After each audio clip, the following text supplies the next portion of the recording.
Henry Bergh was born in New York in 1813. During Bergh's early adulthood, he inherited a good sum of money from his father's shipyard. This inheritance meant that Bergh did not have to work, which allowed him to travel around the globe with his wife Catherine. In the course of his travels, he saw many acts of cruelty against animals.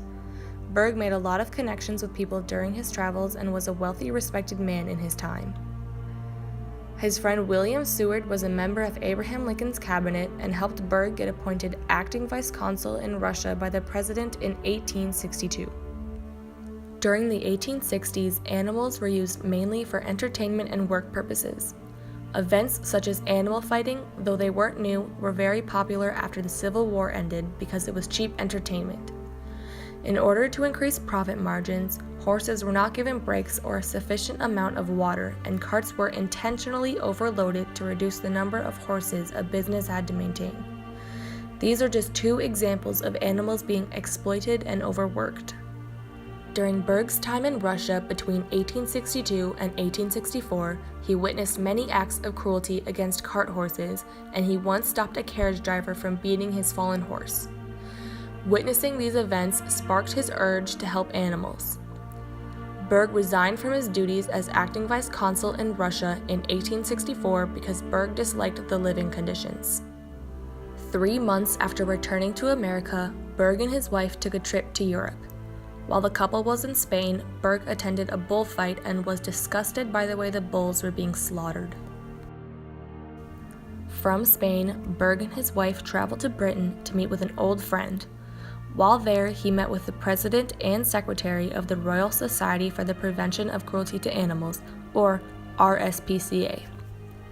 After meeting with the ASPCA, Bergh was so inspired by the group's ambitions that he decided to start his own organization for the prevention of cruelty to animals in America.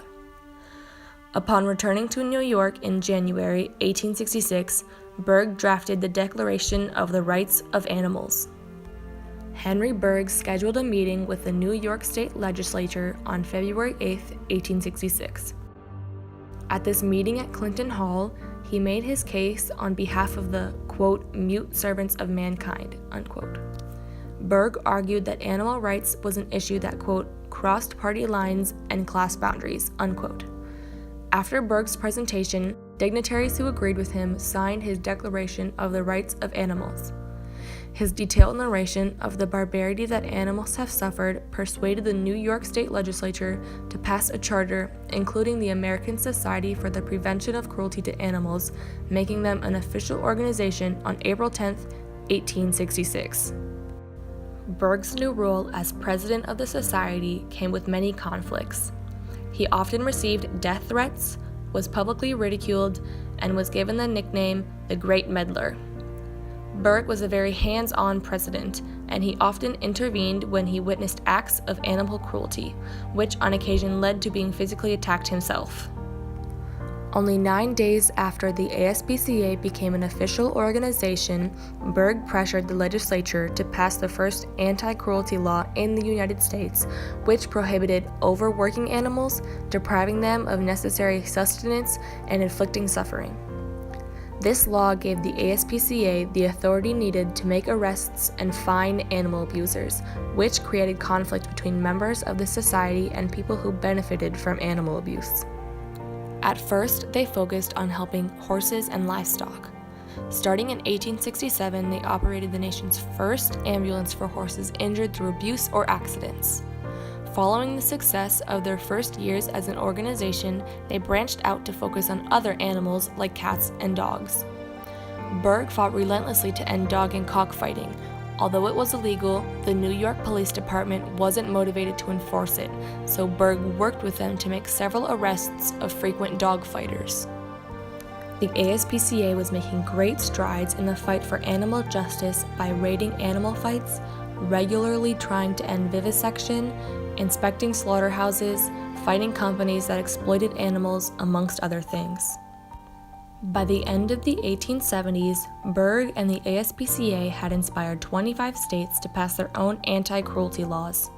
In 1873, the nation's first federal animal welfare legislation known as the 28-hour law, was passed, which provided strict guidelines to transportation of livestock via railroad. Berg's work with the American Society for the Prevention of Cruelty to Animals made him a public figure who was openly willing to fight for those who couldn't fight for themselves. Berg's purview expanded to the prevention of cruelty to children in 1874 when a woman living in New York became aware of a child being abused next door. Her dying wish was for someone to help the child. After several failed attempts to get help, the woman could not find anyone who was willing to intervene, so she contacted Berg and decided to tell him there was a small animal being abused next door. Berg took immediate action. Berg's decision to help the child, even after finding out that it was not in fact a small animal, was the first step in starting the New York Society for the Prevention of Cruelty to Children in 1875. On March 12, 1888, as a storm whipped the city and gales tore the roofs off of houses, New York's overworked horses struggled to pull carloads of people through the snow. But for once, after 2 decades of policing the streets on their behalf, Berg was not there to protect them. In the early hours of the morning, Henry Berg had died. By the time of Berg's death in 1888, 37 out of the 38 states in the Union had passed anti-cruelty laws, and almost half had prevention organizations of their own. As of today, the ASPCA is still a successful, well-known organization and is one of the largest humane societies in the world. The ASPCA has done an incredible job going all the way back to the 1800s when horses were abused and living in horrid conditions. They stepped in to make sure and to speak up for these animals that did not have a voice. They have rescued over 11,000 animals from dangerous situations, they have granted $14 million to animal welfare organizations, and they have over 2 million supporters across the country. The society still follows Henry Berg's mission to, quote, provide effective means for the prevention of cruelty to animals throughout the United States, unquote.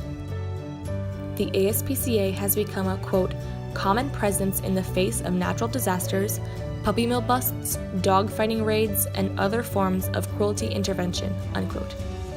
In 1993, they initiated the use of microchips for animal identification, helping reunite hundreds of animals with their owners.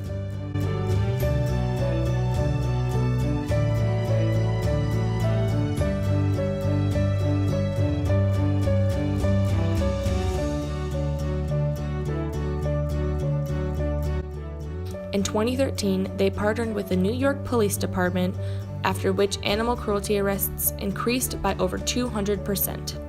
Unfortunately, there are many animals that are not in loving homes and are in abusive situations, and the ASPCA has been there to help these animals, getting them out of those situations and into loving homes. Thanks to the dedication of Henry Berg, the ASPCA has become a beacon of hope for animals in the United States.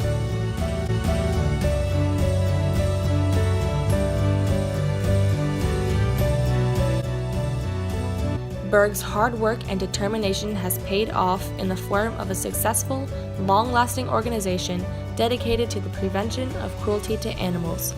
According to ASPCA staff, quote, we know that we are closer than ever to achieving our ultimate goal, a nation free from cruelty to animals, unquote.